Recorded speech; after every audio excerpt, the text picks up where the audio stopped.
हम मार्केट से पैसे उठाते हैं और प्राइवेट सेक्टर स्टाफ करते हैं। सो एक तो ये कि हम अपना घर ठीक करें, लेकिन मोर इम्पॉर्टेंटली सेविंग रेट जो है वो बढ़ता है जब लोगों के पास इंस्ट्रूमेंट हों सेविंग के, और कोई आपके इदारे हों जो उनको करें। हमारा बैंकिंग का जो फुटप्रिंट है इकॉनमी का वो 33% है। 33% जो है हमारी इकॉनमी को सपोर्ट करता है हमारा फॉर्मल सेक्टर।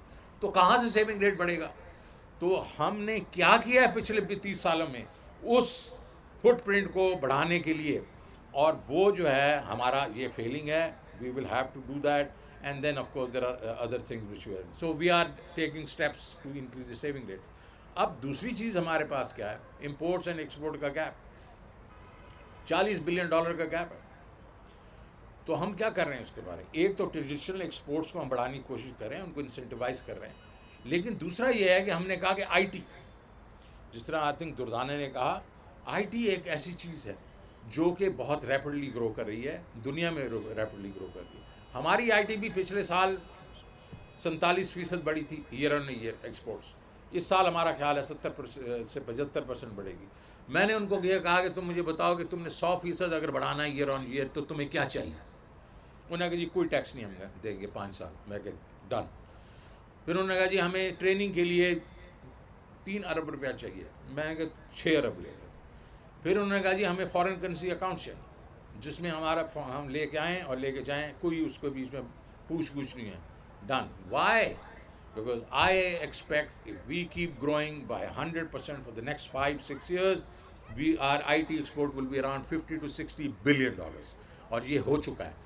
इंडिया इन 2000 में $1 बिलियन एक्सपोर्ट थी, 2010 $100 बिलियन।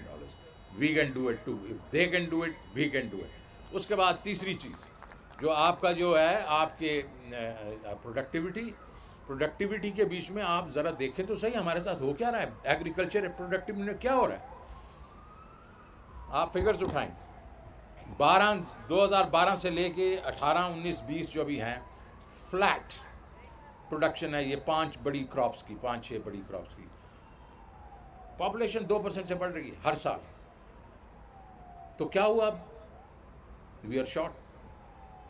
हम अब फूड इंपोर्ट कर रहे हैं, गंदम हम इंपोर्ट कर रहे हैं। हमने पिछले साल चीनी इंपोर्ट की है, दालें 70% हम इंपोर्ट कर रहे हैं। खुर्दनी तेल जो है वो तो तकरीबन 90% हम कर रहे हैं। खुर्दनी तेल पे हम $4 बिलियन खर्च कर रहे हैं। फॉर गॉड से, ये तो एग्रीकल्चर कंट्री था। तो क्या किया हमने इसके बारे में? तो उसके ऊपर मैं आप बड़ी एक जो बात करना चाह रहा हूँ वो कि जिस वेल केप्ट सीक्रेट तो मैं नहीं कह सकता हूँ, लेकिन हबीब बैंक ने एक अपना इदारा बनाया सेपरेट, और वो इस पे एंड टू एंड वो इंटरवेंशन कर रहा है। उन्होंने कुछ 17,000 एकड़ पे ये एक्सपेरिमेंट किया है कि अच्छा बीज दे देना, फर्टिलाइज़र, सारे इम्प्लीमेंट्स, एंड पे बिकवा भी देना चीज़ें। एक साल में 116% increase in profitability for the farmer. So that's the kind of thing we want. तो हमने हबीब बैंक को कहा है आप इसको बड़ा स्केल पे करें। और दूसरा, और आई एम श्योर जब वो करेंगे तो दूसरे बैंक भी करेंगे।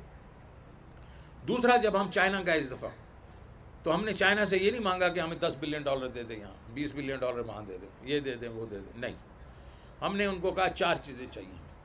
पहली चीज़ हमें चाहिए कि आपने जो हमारी जो हमें हेल्प किया है इंफ्रास्ट्रक्चर पे, कनेक्टिविटी पे, उसके ऊपर आप अभी हमें हेल्प करें। SEZs हमने बनाई हैं, इसमें अपनी इंडस्ट्री को लगाएं। जो आप शिफ्ट कर रहे हैं, एनी केस शिफ्ट कर रहे हैं बाहर मुल्कों में, 85 मिलियन जॉब्स वो शिफ्ट कर रहे हैं अगले 10 साल। हमने कहा हमें दें, आप हमें 10 मिलियन जॉब्स तो दें in the next 5 years, and the industry, इसको पॉपुलेट करें। ये आपका ही लगाया हुआ वो है जो SEZs हैं।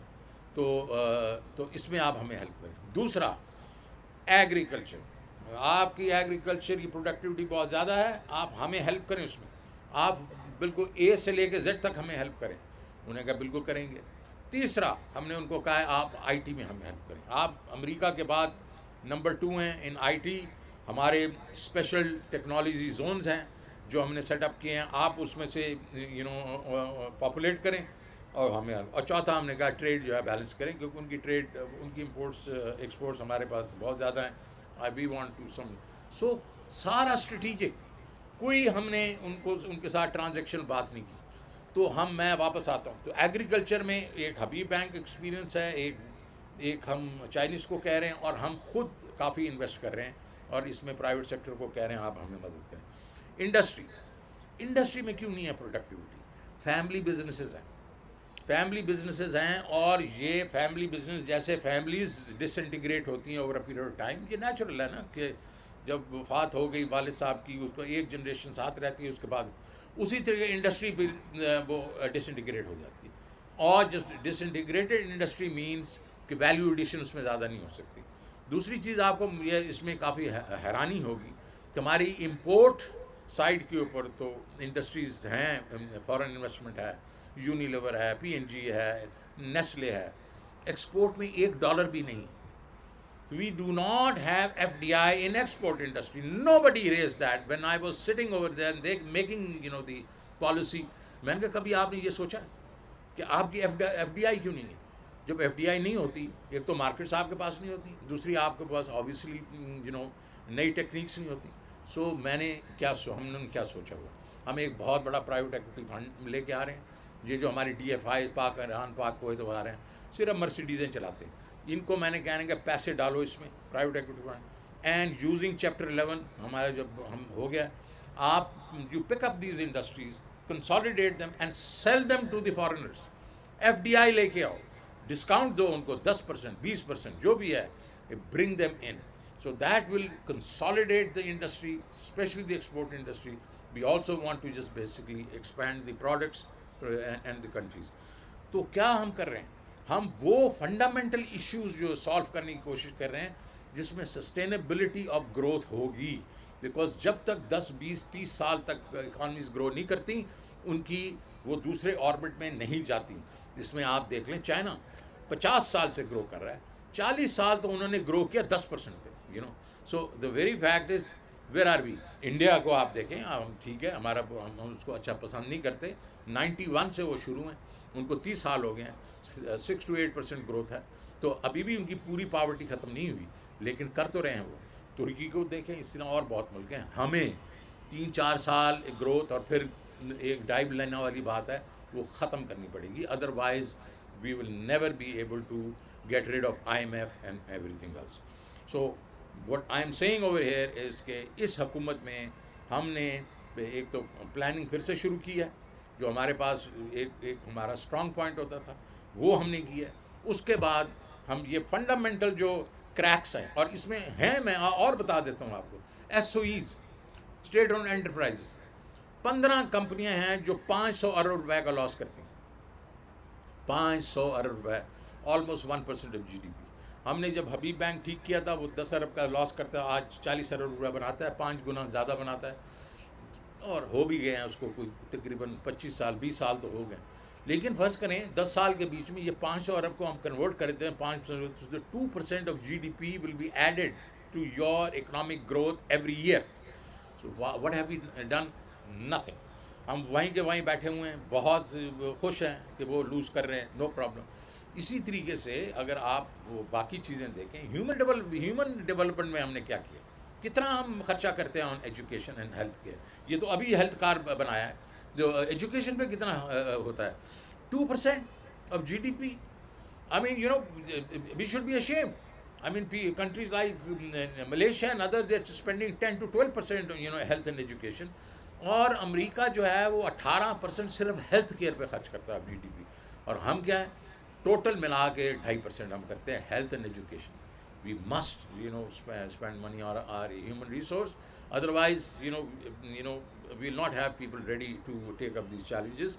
फाइनेंशियल सेक्टर की बड़ी बात करते हैं कि ये बड़े हमारे अच्छे बैंक्स हैं, ये है वो है। 33% ऑफ GDP इनका फुटप्रिंट है, 50% ये लैंड करते हैं, पूरी GDP को 16% ये सपोर्ट करते हैं। वाई? देर ऑल स्टेट बैंक्स, सेठ हैं, एक कोई उसको सीमेंट फैक्ट्री की तरह चला रहा है, कोई उसको टेक्सटाइल की तरह चला रहा है, वो कह रहा है जी मैक्सिमाइज़ करना है मैंने प्रॉफिट। हमें we don't give a damn कि हमने जो सोसाइटी को देना क्या नहीं देना। तो I think we have to now financial sector को रीवैम्प करने की ज़रूरत है, हमें प्राइवेट एक्विटी लाना पड़ेगा, हमें ये जो डेवलपमेंट फाइनेंशियल इंस्टीट्यूशन लाने पड़ेंगे। जब हमने इनको प्राइवेटाइज़ किया, हमारा ख्याल था ये बड़े बैंक जो हैं ये देंगे, वो बिल्कुल नहीं देते।